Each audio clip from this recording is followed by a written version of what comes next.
Hi guys, this is my second part, story time from my astral projection, astral travel, outer body experience 11 years ago. So I'm going to start off where we left off. So I can actually see the stars, and they literally, guys, look like lost souls, like waiting to reincarnate. That's how I was seeing it. And I can literally see Earth. It was round but flat, and at the edges of the Earth was like ice, and on the surroundings of the ice wall was like water just falling from the Earth.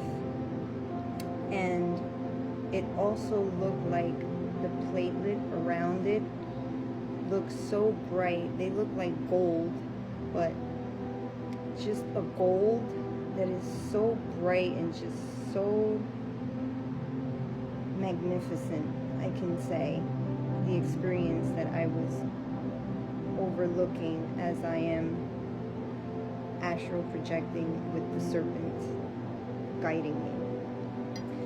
So I can see everything, like the cities, like you name it. I can just see it all from above. And as we continue to travel, it was like swirls, like, I'm just explaining what I was seeing. It was like swirls, and we would go right in through it.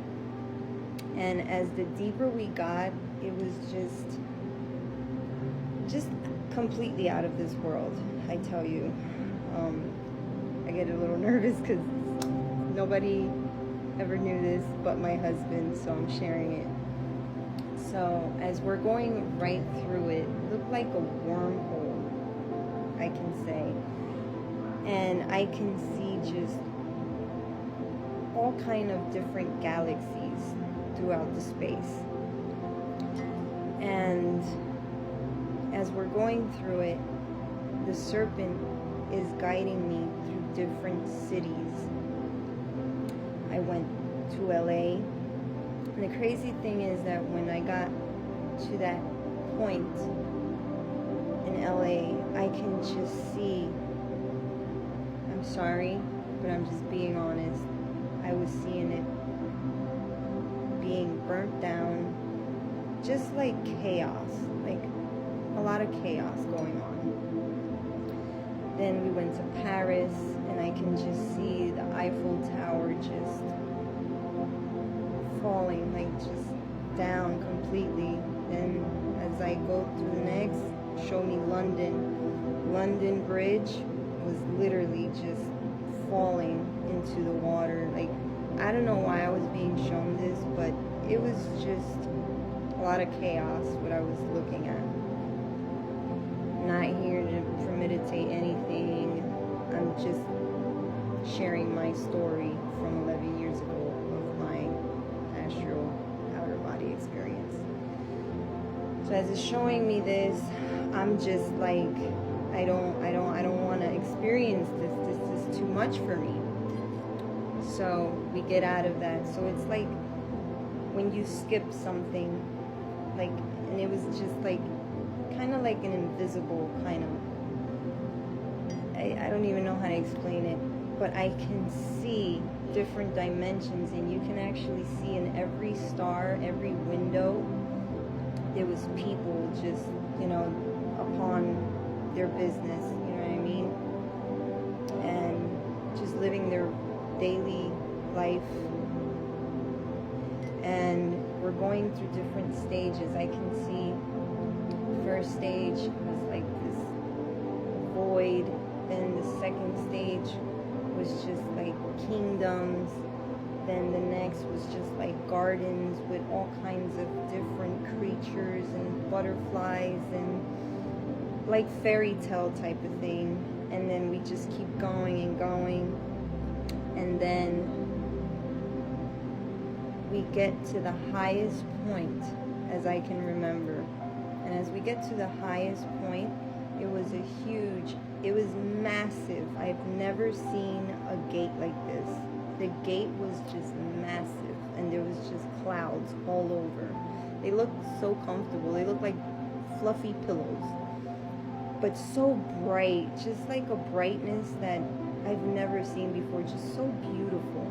It felt so soothing, like just a beautiful feeling. So as we're going up these, they weren't like ladders, but they were just like very royal, very kingdom type, the way I can explain it to you. So as we're going and we're like gliding, hovering, levitating, whatever you want to call it,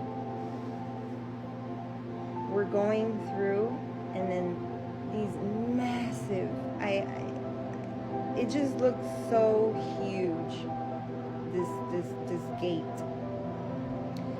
And as it's opening, I see people, and everyone in there is just wearing basically the same thing, like just so pure, so clean, so like just like this cloth, like just so angelic. And as we continue to go, I'm seeing older people, kids, you name it, butterflies, waterfalls. It's just so beautiful, all kinds of flowers and plants and you name it. It was just so bright, very, very bright. A light that I can't describe to you, but it was just a beautiful, bright light. And I see a huge, angelic figure all the way in the back, like if he or she, and it wasn't a she, it was a guy, but just so, you can tell he was like the protector of the place, like just so beautiful, and so you can feel the pureness in there. And then I see all these kids surrounding me, and everyone in there, literally, guys, was just like, I can understand them, like if they were talking in English in my head, but they all sound like how the serpent was talking to me with the like staticky, but I can understand it. And I seen people that had passed throughout my life up there, and they were like happy to see me and everything. And my grandparents, people I've never met, and they were just like so excited to see me. I was even excited and fluctuated with all this attention, like it was just so pure, so much love, so much joy, so much harmony. Like it was a feeling that I was just like, wow, like I want to stay here. But the serpent told me it's not your time. So crazy. It's not your time yet. That's all he kept saying to me. And it's so crazy because this one little girl got so attached to me on my leg. She had beautiful, curly, just long, beautiful, angelic hair, and just beautiful. But she kept saying, "Mommy, mommy, mommy." So I'm like, wow. Oh my God. And I got so touched by this little girl and so emotional. Like I just wanted to bring her back. So this is where it comes in. So I'm telling the serpent, I want to stay. I want to stay because I feel like I belong here. And he just kept saying, it's not your time yet. And the little girl was just so clinched to me, like a bond. So as I say that, all of a sudden we leave there, and then we go back, and there's a desert, just huge desert. And that was the last thing that I seen. It was a huge, like, explosion, like it looked crazy, like a bomb, like just a massive bomb. It was terrifying. So it's like I felt I dropped right back out of there.